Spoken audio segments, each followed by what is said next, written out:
우리 함께 사도신경으로 신앙 고백드립니다.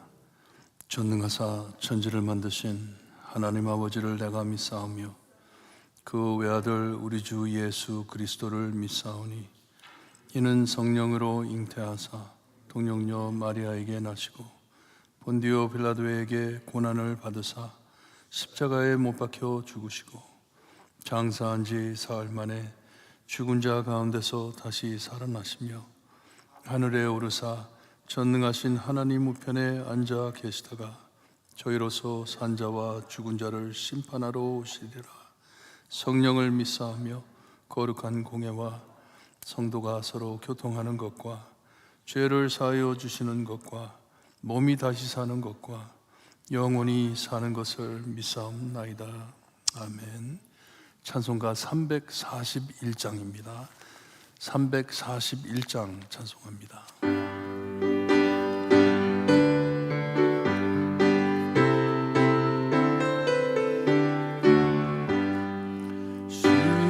십자가를 내가 지고 주를 따라갑니다. 이제부터 예수로만 내 법에 삼겠네. 세상에서 부귀영화 모두 잃어버려도 주의 뼈만 내가 받고 평생 복을 받겠네. 강했으니 나도 고역하나리. 세상 사람 간 사람 예수 진실합니다. 예수 나를 사랑하사 빛난 얼굴 보이면 원수들이 미워해도 염려할 것 없겠네. 내가 핍박당할 때에 주의 품에 안기고 세상 고쳐 당할 수가 많은 위로받겠네. 주가 주신 기쁨 외에 기뻐할 것 무엇냐. 주가 나를 사랑하니 기뻐할 것뿐일세. 아멘. 아멘. 계속해서 잠언서를 봅니다. 잠언 19장 1절에서 17절 말씀 우리 한 절씩 교독합니다. 잠언 19장 1절에서 17절입니다. 자, 있으면 1절 말씀 제가 읽어드립니다. 가난하여도 성실하게 행하는 자는 입술이 패역하고 미련한 자보다 나으니라.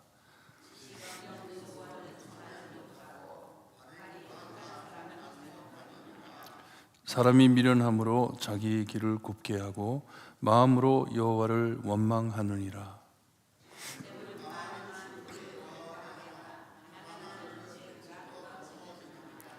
거짓 증인은 벌을 면하지 못할 것이요 거짓말을 하는 자도 피하지 못하리라.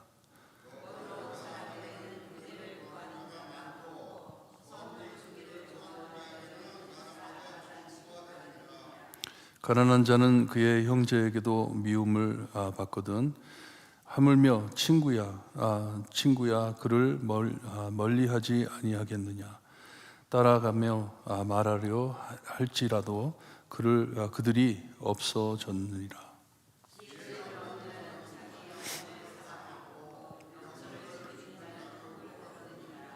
거짓 증인은 벌을 면하지 못할 것이요 거짓말을 뱉는 자는 망할 것이니라.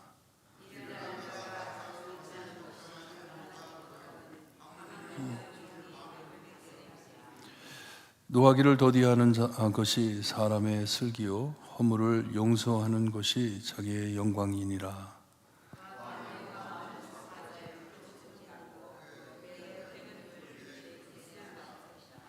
미련한 아들은 그의 아버지의 재앙이요 다투는 아내는 이어 떨어지는 물방울이니라.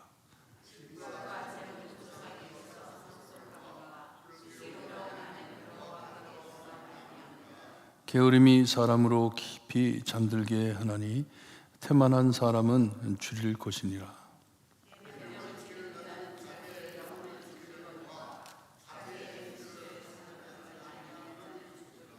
17절 함께 봅니다. 가난한 자를 불쌍히 여기는 것은 여호와께 구워드리는 것이니 그의 선행을 그에게 갚아주시리라. 아멘. 이렇게 가난한 자와 부유한 자를 비교해 주고 있습니다. 가진 것을 떠나 참 무엇이 중요한지를 우리에게 알려주고 있습니다. 개인의 무결성이 매우 중요함을 또한 말씀해 주고 있습니다. 우리 인테그리티, 우리의 성품에 대해서 말씀을 해주고 있습니다. 가진 것은 없지만 성실하게 사는 것이 패역한 말을 하며 하는 미련한 자보다 낫다고 말씀을 하고 있습니다. 가난하더라도 성품이 성실하면 하나님이 기뻐하시는 것을 말씀해 주고 있습니다. 2절에 보니까 지식이 없는 소원은 라고 되어 있는데, 이 소원을 열정으로 번역하면 더 해석이 나을 것 같습니다. 지식이 없는 열정은 좋지 않고 그냥 아무 생각 없이 그냥 열정만 부리는 것이에요. 그건 좋지 않고 급히 행하다가 잘못된 길을 간다고 말을 해주고 있습니다. 좀 깊이 묵상하며 살아야 한다는 말씀입니다.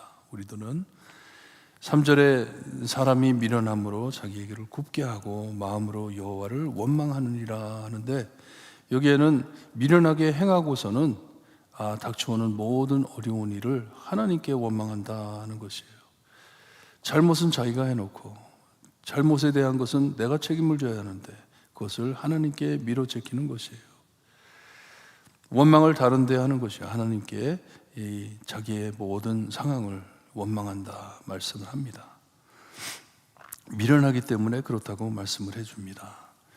4절 말씀은 이것이 옳고 틀리다 하는 그런 말씀보다는 그냥 단순히 관찰하는 말씀이에요.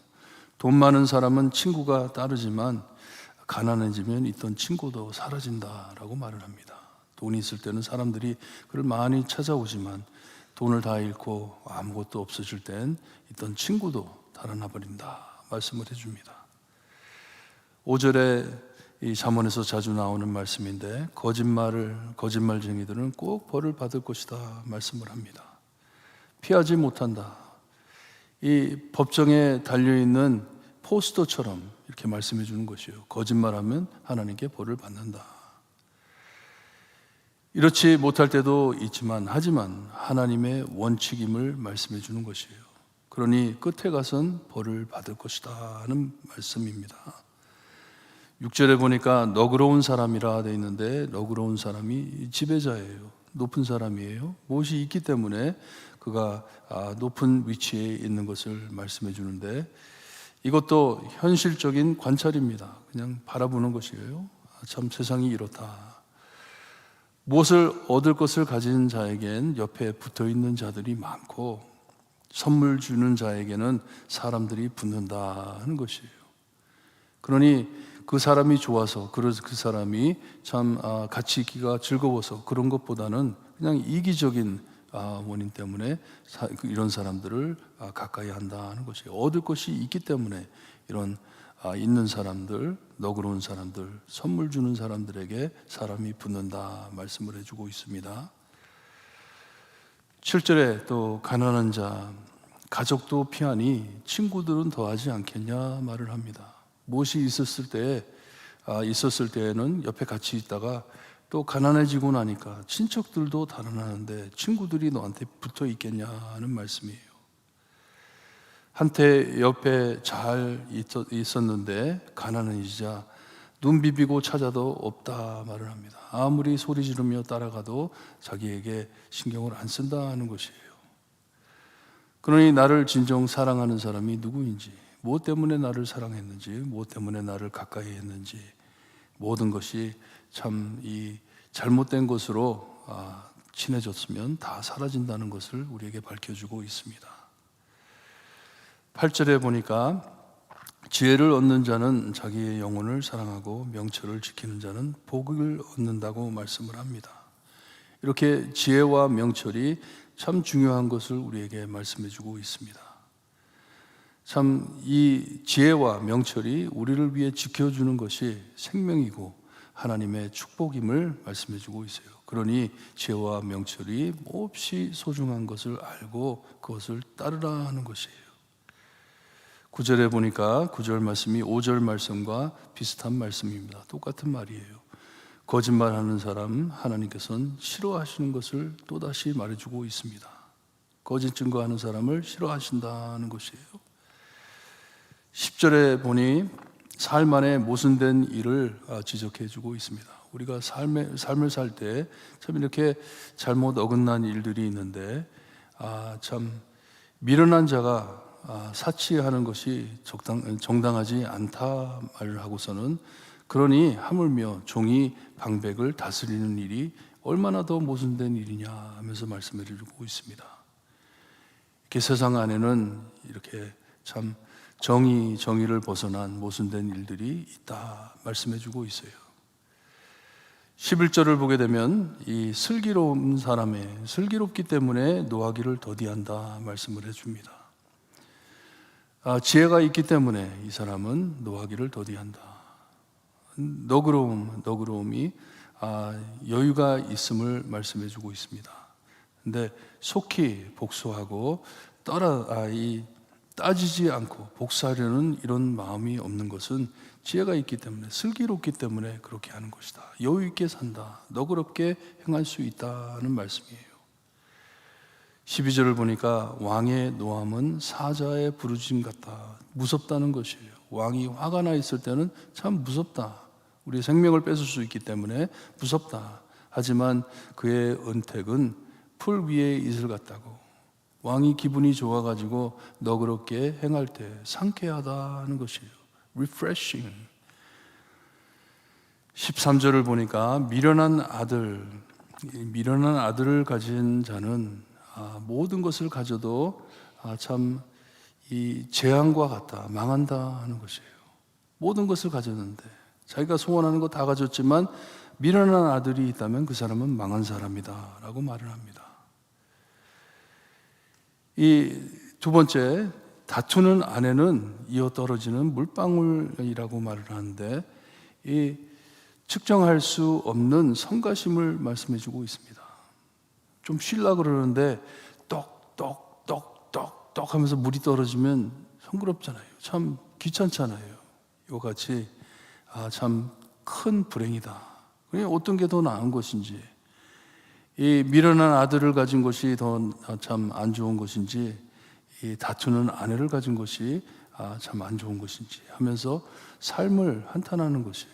참 괴롭다, 참 불행이다 하는 말씀이에요. 그리고 14절에 가서는 이 모든 것은 부모에게 받을 수 있지만 그러나 좋은 아내는, 슬기로운 아내는 하나님께로 받아야 한다라고 말씀을 해주고 있습니다. 이 나중에도 이 부부에 대해서 말씀을 많이 해주시는데 가정 안의 평화와 가정 안의 이 사랑에 대해서 이런 것들은 다 하나님이 주시는 것이기 때문에 좋은 아내는 하나님께로 받아야 한다라고 말씀을 해주고 있습니다. 15절에 보니까 하나님이 게으름을 얼마나 싫어하시는지 또다시 말씀해주고 있습니다. 게으른 것을 싫어하시면 재산이 드러나는 대로 자기가 가진 재산이 없어지는데도 잠자는 자처럼 누워있다 말을 합니다. 그리고 다 뺏겨 굶주릴 것이다. 모든 재산 다 뺏기고 나중에 굶주러질 것이다. 먹을 것이 없을 것이다. 그래도 그냥 누워서 잔다는 것이에요. 게으르기 때문에. 이 게으름을 하나님께서는 싫어하십니다. 16절 보니까 계명을 지키는 것이 알고 실천함을 뜻하는 것이에요. 계명을 지킨다 하는 것은 그냥 계명을 알고 있다는 게 아니라 그것을 알고 마음에 묵상하고 실천하는 사람을 말씀해 주고 있습니다.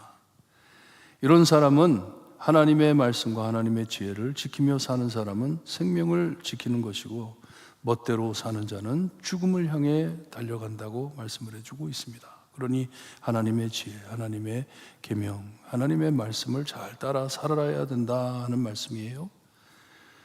17절을 보니까 가난한 사람을 돕는 자, 자기의 재산을 가지고 가난한 사람을 도와줄 때 이타적인 따뜻한 사람이죠. 그냥 도와주고 싶어서 마음에서 우러나서 도와주는 사람이에요. 무엇을 받으려고 하는 사람이 아닙니다. 이렇게 살 때, 거저 줄 때 꼭 하나님께서 다시 채워준다고 말씀을 하십니다.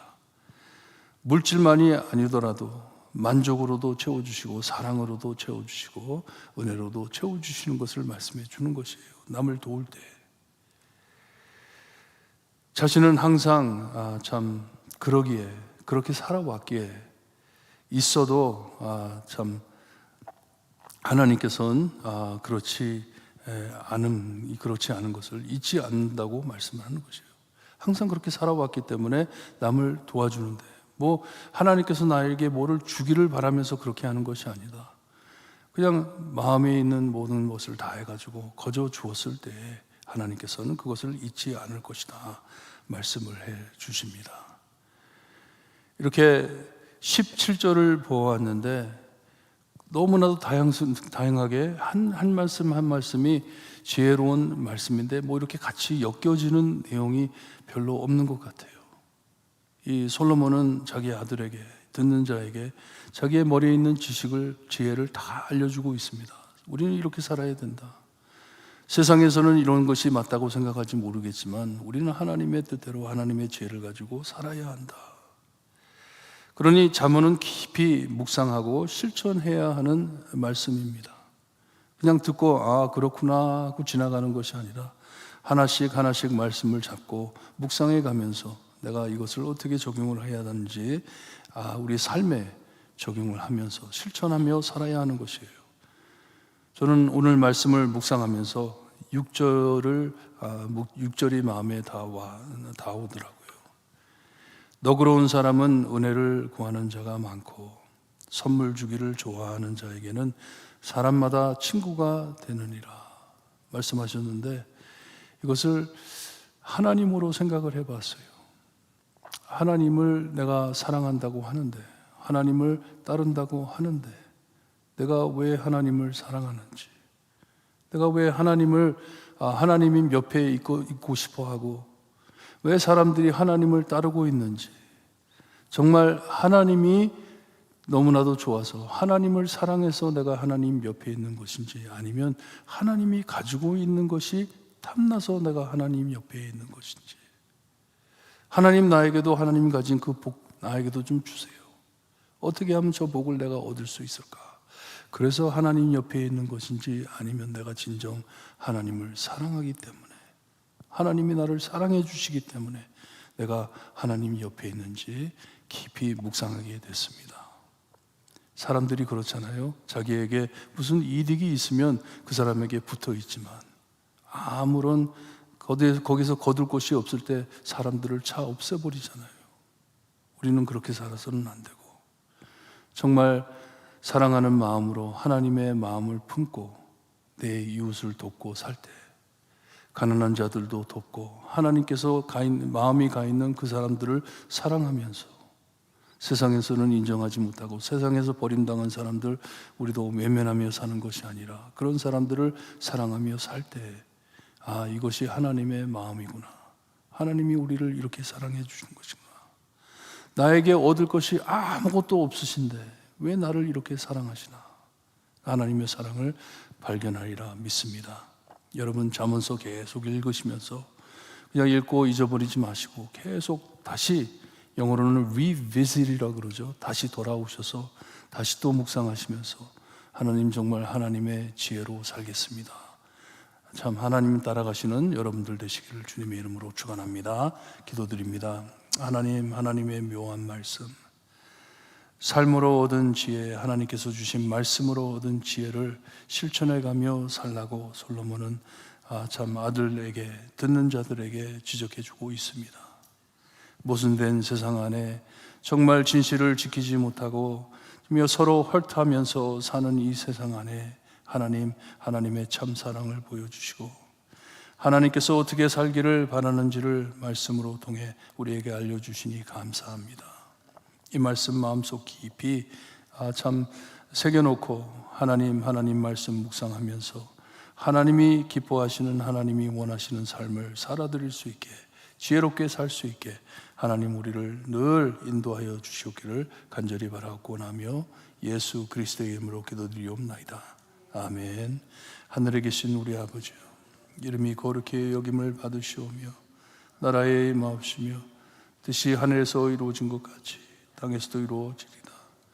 오늘날 우리에게 일용할 양식을 주옵시고 우리가 우리에게 죄진 자를 사하여 준 것 같이 우리 죄를 사하여 주옵시고 우리를 시험에 들게 하지 마옵시고 다만 악에서 구하옵소서. 대개 나라와 근세와 영광이 아버지께 영원히 있사옵나이다.